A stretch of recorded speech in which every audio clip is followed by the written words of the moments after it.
और शायद ये झारखंड के इतिहास का पहला विषय होगा कि हम प्रत्याशी हैं कोयलांचल का, और नारा अगर जमशेदपुर में लग रहा है तो ये भी गर्व का विषय है। आज विधायक सांसद की औकात नहीं है इन कई लाख करोड़ के कंपनियों के खिलाफ बात करने की, लेकिन एक साधारण सा लड़का इनके खिलाफ बात करता है। हो सकता है हमारी हत्या होगी, हमें परवाह नहीं, लेकिन अगर मुझे मानने वाले लोग हैं और मेरी हत्या होती है तो मैं आपसे कहूंगा उस समय धरना नहीं दिया जाएगा, ना कोई आगजनी किया जाएगा, ना ही सड़क जाम किया जाएगा, और ना ही बसों का शीशा फोड़ा जाएगा। यदि सच में हमारी हत्या से आपको गुस्सा लगे तो शीशा नहीं, सर फोड़ना उन बेईमानों का जिनके कारण हमारी हत्या हुई।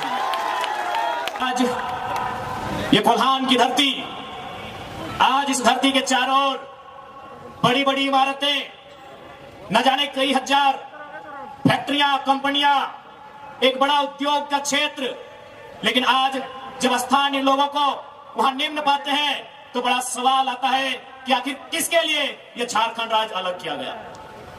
88 सालों का संघर्ष, 88,000 का बलिदान, धरती आबा बिरसा मुंडा की जन्मतिथि 2015 नवंबर को यह राज्य अलग हुआ। बिहार राज्य से कटकर 46% भूभाग लेकर 79,714 वर्ग किलोमीटर, और उस समय 18 जिले लेकर यह राज्य अलग हुआ। लेकिन आज आप देख सकते हैं, आपकी नजर जहां तक जाएगी, आप जहां तक अपनी नजर को दौड़ा सकते हैं, आज आपको एक ही चीज तस्वीर सामने आएगी कि आज भी झारखंड के लोगों को छलने का, ठगने का काम किया जा रहा है। उसके खिलाफ हम गुलाम लेकर आए हैं।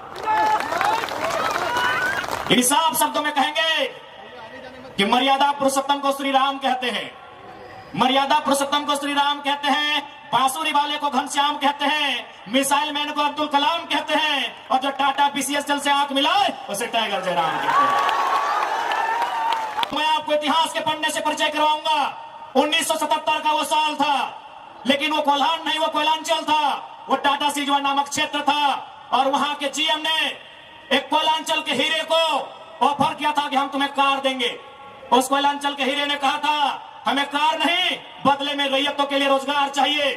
इस बात में उनके बीच तू में हुआ था, बात विवाद बढ़ा था, और आज इतिहासकार कहते हैं, आज जो लोग गांवों में वो कहते हैं कि शहीद शक्तिनाथ महतो ने उस समय तत्कालीन टाटा के जीएम के गालों में खींच कर 2 तमाचा लगाया था। मैं उस वंश का औलाद हूं, मैं उस कौम का औलाद हूं।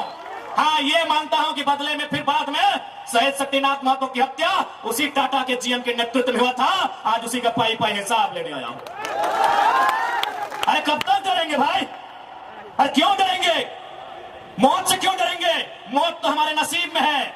77 में शक्तिनाथ महतो, 10 साल बाद 87 शहीद निर्मल महतो, 12 साल बाद 99 रतिलाल महतो, फिर 8 साल बाद 2007 शहीद सुनील महतो।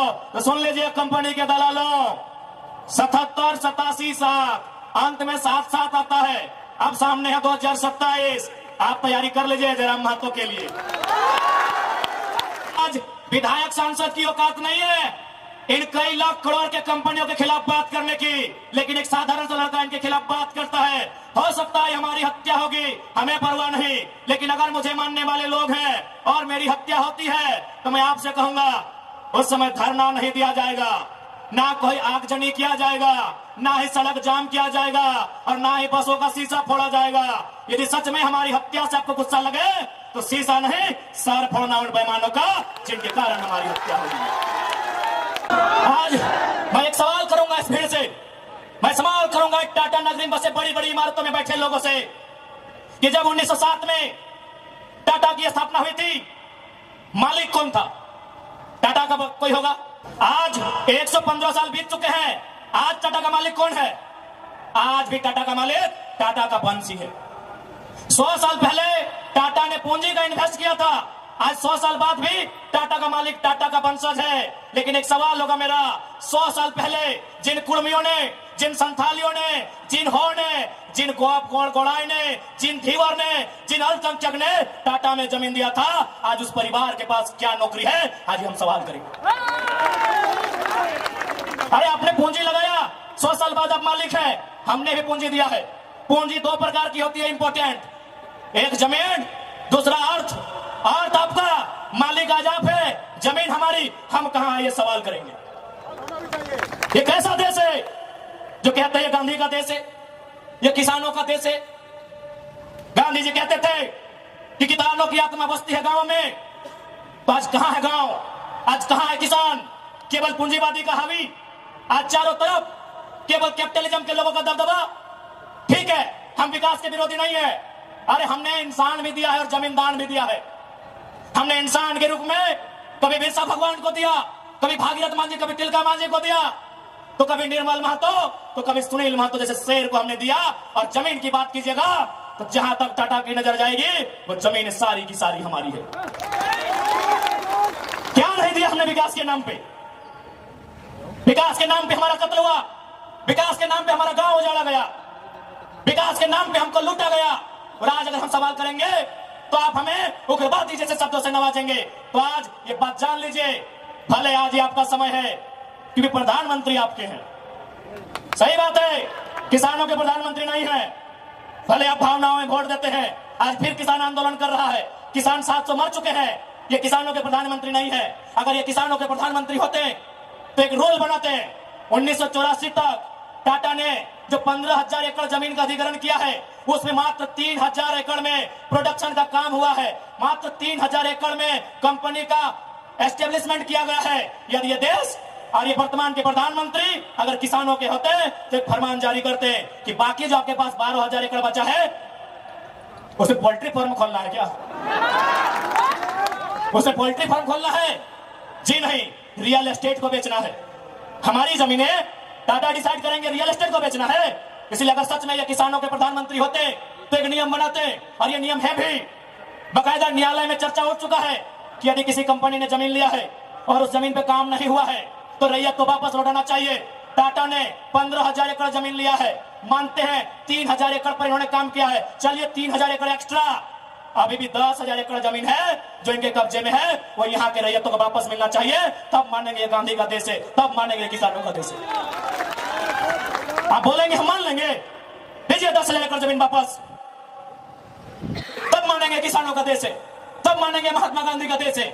आज और तमाम जितने भी IAS, IPS मिनिस्टर, आज अगर मैं साफ कहूंगा कि संविधान की जितनी हत्या उग्रवादी आतंकवादी करते हैं उससे कहीं ज्यादा वो IAS, IPS और मिनिस्टर संविधान की हत्या करता है जो पूंजीपतियों का साथ देता है।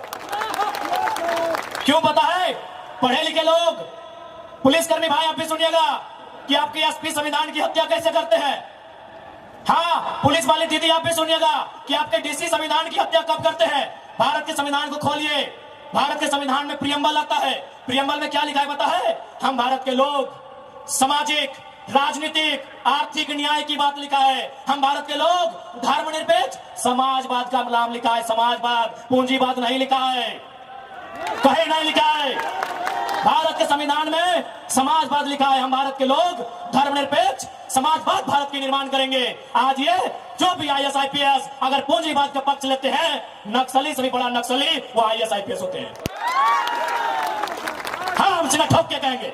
बाकी SP साहब, आप चाहे तो हमारी मौत का साजिश कर सकते हैं, क्योंकि आपकी पत्नी को पूर्व में, अभी वाले नए आए हैं, पूर्व वाले SSP साहब, आप चाहे तो हमारी हत्या की साजिश रच सकते हैं, रचने का आपको अधिकार है। आपकी पत्नी को टाटा के दलालों ने नौकरी जो दिया है, और ये कोई नई बात नहीं है। झारखंड राज्य में केवल गुंडों ने मौत का साजिश नहीं किया है, बगोदर के एक विधायक थे, नाम अगर आप नहीं जानते तो सुन लीजिए, कॉमरेड महेंद्र सिंह, उनकी हत्या में SP का हाथ था, सीना ठोक के कहते हैं। आज भी गांव में लोग कहते हैं कि कॉमरेड महेंद्र सिंह की हत्या में उस समय जो भी थे, क्योंकि हम लोग उस समय अंडा थे, अंडा मेरा छोटा बच्चा थे, हमें आइडिया नहीं है, जो भी थे, जिस भी जिला के थे, झारखंड में 24 में से एक SP का हाथ था महेंद्र सिंह की हत्या में। तो ऐसे लोग जिनकी पत्नियों को, जिनके बच्चों को ये लोग नौकरी देंगे, वो हत्या करने से पीछे कैसे हटेंगे? तो सुन लीजिए महोदय, चूंकि आपकी योग्यता का हम सम्मान करते हैं, आपकी प्रतिभा का सम्मान करते हैं, आपकी एजुकेशन का सम्मान करते हैं, लेकिन एक बात कहेंगे, हम गरीब लोग हैं, बद्दुआ नहीं देते हैं, लेकिन हमारे दिल से एक हाय निकलती है, उस हाय से याद रखिएगा, ये विधाता आपको कभी माफ नहीं करेगा। अरे भाई, अगर हिम्मत नहीं है तो काहे गर्व से बोलते हैं कि IAS, IPS बन के आए हैं? अगर Tata, Vedanta, Birla, BCCL, CCL, Ambani, Adani, Usha Martin, TISCO, Telco, अगर उनकी गलत नीतियों से आपको लड़ने का हिम्मत नहीं है तो काहे खुद को आईएएस आईपीएस की गिनती करवाते हैं? चपरासी बनिए, चपरासी बनिए।